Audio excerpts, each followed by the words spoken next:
Hello guys, welcome back to cric talks with Kiran. ഇതൊരു special video ആണ്. Team of the week 5. നമ്മൾ എല്ലാ ആഴ്ചയിലും ആ ആഴ്ചയിലെ ബെസ്റ്റ് പെർഫോമൻസ് ഒക്കെ അനലൈസ് ചെയ്തിട്ട് ഒരു team of the week select ചെയ്യാറുണ്ട്. ഇത്തവണ ഏപ്രിൽ 22 മുതൽ 28 വരെ നടന്ന മത്സരങ്ങൾ അനലൈസ് ചെയ്തിട്ടാണ് നമ്മൾ ടീം തിരഞ്ഞെടുത്തിരിക്കുന്നത്. എല്ലാ തവണയും പറയുന്നത് പോലെ പ്യുവർ സ്റ്റാറ്റ്സ് മാത്രമല്ല, ആ ഒരു പെർഫോമൻസ് മത്സരത്തിൽ ഉണ്ടാക്കിയ ഇമ്പാക്ട് നമ്മൾ കൺസിഡർ ചെയ്യാറുണ്ട്. നിങ്ങളുടെ മനസ്സിലുള്ള ഈ വീക്കിലെ ബെസ്റ്റ് ടീമിന് എൻ്റെ ടീമുമായിട്ട് വ്യത്യാസം ഉണ്ടെങ്കിൽ അത് തീർച്ചയായിട്ടും കമന്റ് ചെയ്യുക. നമുക്കിനി ഈ ആഴ്ചത്തെ ടീം ഓഫ് ദി വീക്കിലേക്ക് പോവാം. കഴിഞ്ഞ തവണത്തെ പോലെ ഇത്തവണയും എന്നെ ഏറ്റവും കൂടുതൽ വെള്ളം കുടിപ്പിച്ചത് ഓപ്പണേഴ്സ് തന്നെയാണ്. ഇപ്പോൾ കഴിഞ്ഞ ആഴ്ചയിലായാലും ഈ ആഴ്ചയിലായാലും ഓപ്പണേഴ്സിന്റെ ഭാഗത്തു നിന്ന് നല്ല പെർഫോമൻസ് വന്നിട്ടുണ്ട്. അങ്ങനെ മൾട്ടിപ്പിൾ പ്ലേയേഴ്സ് ഉണ്ടാവുമ്പോൾ അതിൽ നിന്ന് രണ്ടുപേരെ ചൂസ് ചെയ്യാന്ന് പറഞ്ഞാൽ കുറച്ച് ബുദ്ധിമുട്ടാണ്.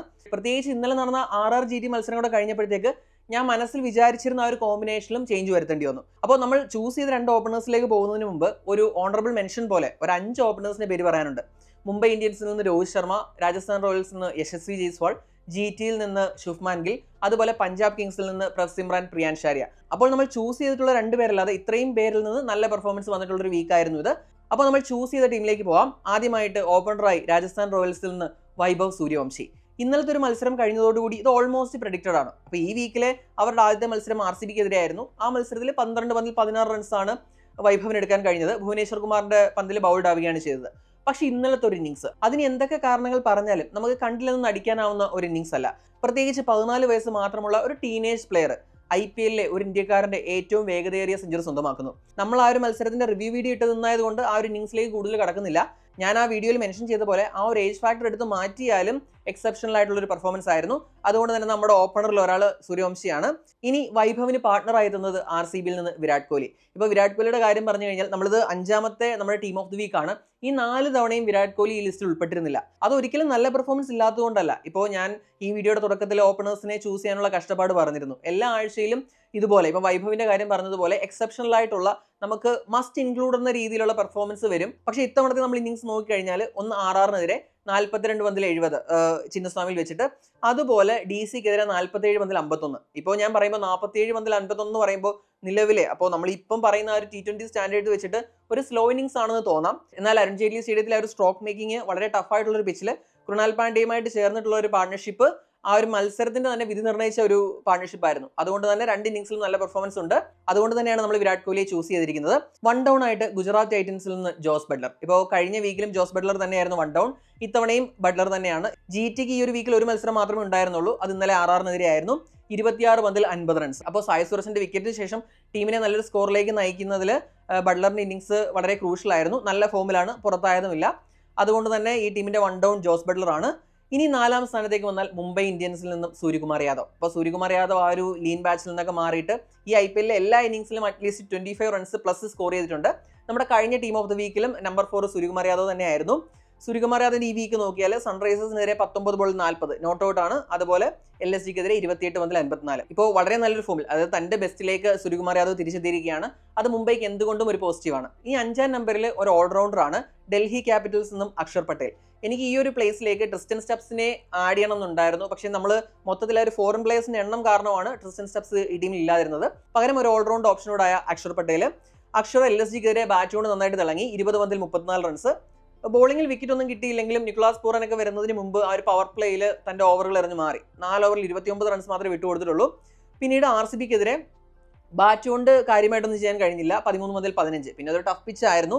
ബോളിംഗിൽ 4 ഓവറിൽ 19-ന് 2 വിക്കറ്റ്. അപ്പോൾ ആ ഒരു തുടക്കത്തിൽ ആ ഒരു പവർ പ്ലേയിൽ ആ ഒരു RCBയെ ബാക്ക് ഫൂട്ടിലാക്കുന്നതിൽ നമ്മുടെ അക്ഷർ പട്ടേലിന്റെ സ്പെല്ല് നല്ലൊരു പങ്ക് വഹിച്ചിട്ടുണ്ട്. പിന്നെ ക്യാപ്റ്റൻസിൽ അവിടെ ഇവിടെ എറർ ഉണ്ടായിരുന്നു. പിന്നീട് 4ാമത്തെ ഓവർ ചെയ്യാൻ കുറച്ച് വൈകിപ്പോയി. അങ്ങനെ ചില ഇഷ്യൂസ് ഉണ്ടെങ്കിലും ഇൻ ടോട്ടൽ നോക്കുമ്പോൾ നല്ലൊരു പെർഫോമൻസ് ആയിരുന്നു. ബാറ്റ് കൊണ്ടായാലും ബോൾ കൊണ്ടായാലും. ഇപ്പോൾ ബാറ്റ് കൊണ്ട് മിഡിൽ ഓവേഴ്സിൽ നല്ല സ്ട്രൈക്ക് റേറ്റിൽ അക്ഷർ പട്ടേൽ കളിക്കുന്നുണ്ട്. അപ്പോൾ ഒരു നല്ലൊരു ഓപ്ഷൻ ആണെന്നാണ് എൻ്റെ വിശ്വാസം. അപ്പോൾ 5ാം നമ്പറിൽ അക്ഷർ പട്ടേൽ, 6ാം നമ്പറിൽ ഫിനിഷറായിട്ട് RCBയിൽ നിന്ന് ടിം ഡേവിഡ്. ഇപ്പോൾ ടിം ഡേവിഡിന്റെ കാര്യം പറഞ്ഞു കഴിഞ്ഞാൽ RRനെതിരെ 15 പന്തിൽ 23 ആ മത്സരത്തിൽ റൺഔട്ട് ആവുകയാണ് ചെയ്തത്. ഇനി DCക്കെതിരെ 5 പന്തിൽ 19. ഇവിടെ ഒരു കാര്യം പറയേണ്ടത്, ആ മത്സരത്തിൽ അരുൺ ജെയ്റ്റ്ലി സ്റ്റേഡിയത്തിൽ ഒരു ടഫ് പിച്ചാണ്.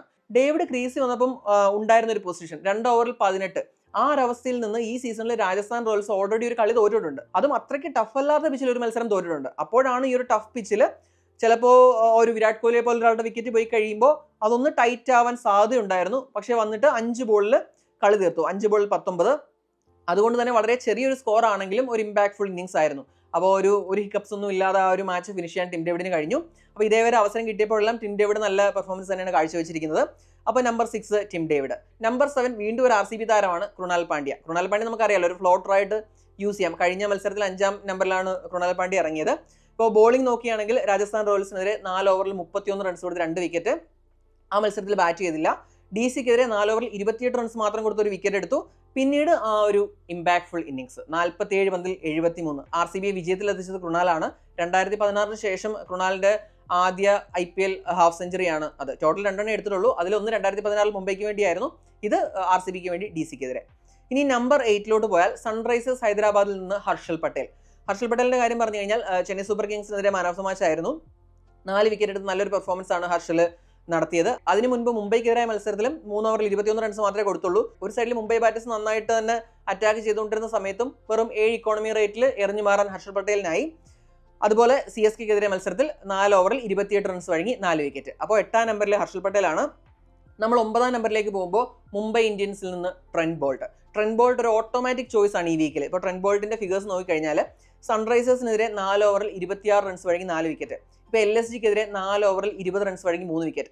ഇപ്പോൾ LSG ആ ഒരു ചേസിംഗിൽ മുന്നോട്ട് പോയിക്കൊണ്ടിരുന്നപ്പോൾ വെൽ സെറ്റായ മിച്ചൽ മാർഷിനെയും ആയുഷ് ബദോണിയും പുറത്താക്കിയത് ട്രെന്റ് ബോൾട്ടാണ്. ഇപ്പോൾ കഴിഞ്ഞ സീസണുകളിലൊക്കെ ട്രെന്റ് ബോൾട്ടിനെ ഏറ്റവും കൂടുതൽ നമ്മൾ എഫക്റ്റീവായിട്ട് കണ്ടിട്ടുള്ളത് പവർ പ്ലേകളിലാണ്. എന്നാൽ ഈ സീസൺ വന്നപ്പോൾ പവർ പ്ലേയേക്കാൾ കൂടുതൽ ഒന്നുകൂടി മിഡിൽ ഓവേഴ്സിലും ഡെത്ത് ഓവേഴ്സിലും നന്നായിട്ട് ട്രെന്റ് ബോൾട്ട് ബോൾ ചെയ്യുന്നുണ്ട്. അതുപോലെ യോർക്കറുകളൊക്കെ പ്രോപ്പറായിട്ട് തന്നെ എക്സിക്യൂട്ട് ചെയ്യുന്നുണ്ട്. ഇപ്പോൾ ഈ 2 മത്സരങ്ങളിൽ നിന്ന് 7 വിക്കറ്റുകളാണ് ട്രെന്റ് ബോൾട്ട് വീഴ്ത്തിയത്. ഇനിയും 10ാം നമ്പറിൽ കഴിഞ്ഞ വീക്കിലുള്ള അതേ താരമാണ് ജസ്പ്രീത് ബുംറ. സൺറൈസേഴ്സിനെതിരെ ബുംറയുടെ ഒരു സ്റ്റാൻഡേർഡ് വെച്ച് നോക്കിയാൽ കുറച്ച് എക്സ്പെൻസീവ് ആയിരുന്നു. 4 ഓവറിൽ 39 റൺസ് വഴങ്ങി 1 വിക്കറ്റ്. എന്നാൽ LSGക്കെതിരെ വീണ്ടും മനോഹരമായ ഒരു പെർഫോമൻസ്. 4 ഓവറിൽ 22 റൺസ് വഴങ്ങി 4 വിക്കറ്റ്. ആ ഒരു വലിയ ഇഞ്ചുറി ലൈഫിൽ നിന്ന് വന്നെങ്കിലും പെട്ടെന്ന് തന്നെ തന്റെ ബെസ്റ്റിലേക്ക് ജസ്പ്രീത് ബുംറ എത്തിയിരിക്കുകയാണ്. ബോൾട്ടും ബുംറയും കൂടി ഫോം ആകുമ്പോൾ ഒരു ഡെഡ്ലി കോംബോയാണ് അവിടെ വരുന്നത്. ഇനിയും 11ാമനായിട്ട് RCBയിൽ നിന്ന് ജോഷ് ഹേസൽവുഡ്. ഇപ്പോൾ കഴിഞ്ഞ വീക്കിൽ ജോഷ് ഹേസൽവുഡ് ജസ്റ്റിനാണ് ടീം ഓഫ് ദ വീക്കിൽ നിന്ന് മിസ്സായത്. അപ്പോൾ ആ ഒരു വീക്കിൽ ഭുവനേശ്വർ കുമാറാണ് ടീമിൽ ഇടം പിടിച്ചത്. അപ്പോൾ ഒരു മത്സരത്തിൽ കുറച്ച് എക്സ്പെൻസീവ് ആയതിനാൽ ജോഷ് ഹേസൽവുഡിനെ നമുക്ക് അവിടെ ഇൻക്ലൂഡ് ചെയ്യാൻ പറ്റിയില്ല. RRനെതിരെ 4 ഓവറിൽ 33 റൺസ് വഴങ്ങി 4 വിക്കറ്റ്. അതിൽ 17, 19 ഓവറുകൾ നമ്മൾ എടുത്തു പറയേണ്ടതാണ്. ആ 2 ഓവറുകളിൽ 7 റൺസ് മാത്രമാണ് വഴങ്ങിയത്. അതിൽ തന്നെ 19ാം ഓവർ എന്ന് പറയുന്നത് എക്സ്ട്രാ ഓർഡിനറി ആയിരുന്നു. അപ്പോൾ RCB ആ മത്സരം വിജയിപ്പിച്ചത് തന്നെ ഹേസൽവുഡിന്റെ ഒരു സ്പെല്ലാണ്. ഇനി DCക്കെതിരെ വന്ന 4 ഓവറിൽ 36 റൺസ് കൊടുത്ത് 2 വിക്കറ്റ്. അഭിഷേക് പോരലിന്റെയും അക്ഷർ പട്ടേലിന്റെയും വിക്കറ്റ് ഇട്ടത് ജോഷ് ഹേസൽവുഡ് ആണ്. ഈ സീസണിൽ മികച്ച ഫോമിലുള്ള ഒരു താരം കൂടിയാണ് ജോഷ് ഹേസൽവുഡ്. ഇനി ഇമ്പാക്ട് പ്ലെയർ ആയിട്ട് RCBയിൽ നിന്ന് സുയാഷ് ശർമ്മ. ഇപ്പോൾ സുയാഷ് ശർമ്മയുടെ ഫിഗർ നോക്കിക്കഴിഞ്ഞാൽ ഈ 2 മത്സരങ്ങളിലും വിക്കറ്റ് കിട്ടിയിട്ടില്ല.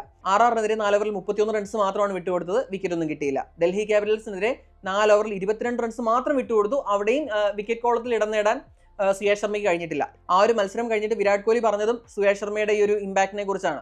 ഇപ്പോൾ വിക്കറ്റ് കോളം മാത്രമാണ് നോക്കുന്നതെങ്കിൽ സുയാഷ് ശർമ്മയുടെ ഈ ഒരു സ്പെൽസ് RCBയുടെ വിൻസിന് എത്രമാത്രം ഇമ്പാക്ട് ചെയ്യുന്നുണ്ടെന്ന് നമുക്ക് മനസ്സിലാവില്ല. പക്ഷേ ഈ 2 മത്സരങ്ങളിലും മിഡിൽ ഓവറുകളിൽ എതിർ ടീമിനെ റെസ്ട്രിക്ട് ചെയ്യാൻ സുയാഷ് ശർമ്മയ്ക്ക് കഴിഞ്ഞു. അതുകൊണ്ട് തന്നെയാണ് വിക്കറ്റ് ഒന്നും ഇല്ലെങ്കിലും ഞാൻ ഇമ്പാക്ട് പ്ലെയർ ആയിട്ട് സുയാഷ് ശർമ്മയെ ഇൻക്ലൂഡ് ചെയ്തിരിക്കുന്നത്. കാരണം എൻ്റെ അഭിപ്രായത്തിൽ വിക്കറ്റ് ഇല്ലെങ്കിലും ആ ഒരു മത്സരത്തിന്റെ റിസൾട്ടിൽ ഇമ്പാക്ട് ഉണ്ടാക്കാൻ സുയാഷ് ശർമ്മയ്ക്ക് കഴിഞ്ഞു. അപ്പോൾ ഞാൻ ഈ ടീം ഒന്നുകൂടെ പറയാം. ഓപ്പണേഴ്സ് ആയിട്ട് രാജസ്ഥാൻ റോയൽസിൽ നിന്ന് വൈഭവ് സൂര്യവംശിയും RCBയിൽ നിന്ന് വിരാട് കോഹ്ലി. 1 ഡൗൺ ആയിട്ട് ഗുജറാത്ത് ടൈറ്റൻസിൽ നിന്ന് ജോസ് ബട്ട്ലർ. നമ്പർ 4 മുംബൈ ഇന്ത്യൻസിൽ നിന്ന് സൂര്യകുമാർ യാദവ്. നമ്പർ 5 ഡൽഹി ക്യാപിറ്റൽസിൽ നിന്ന് അക്ഷർ പട്ടേൽ. നമ്പർ 6 RCBയിൽ നിന്ന് ടിം ഡേവിഡ്. നമ്പർ 7 RCBയിൽ നിന്ന് തന്നെയാണ് കൃണാൽ പാണ്ഡ്യ. നമ്പർ 8 സൺറൈസേഴ്സ് ഹൈദരാബാദിൽ നിന്ന് ഹർഷൽ പട്ടേൽ. നമ്പർ 9 മുംബൈ ഇന്ത്യൻസിൽ നിന്ന് ട്രെന്റ് ബോൾട്ട്. നമ്പർ 10 വീണ്ടും മുംബൈ ഇന്ത്യൻസിൽ നിന്ന് ജസ്പ്രീത് ബുംറ. നമ്പർ 11 RCBയിൽ നിന്ന് ജോഷ് ഹേസൽവുഡ്. ഇമ്പാക്ട് പ്ലെയർ ആയിട്ട് RCBയിൽ നിന്ന് തന്നെ സുയാഷ് ശർമ്മ.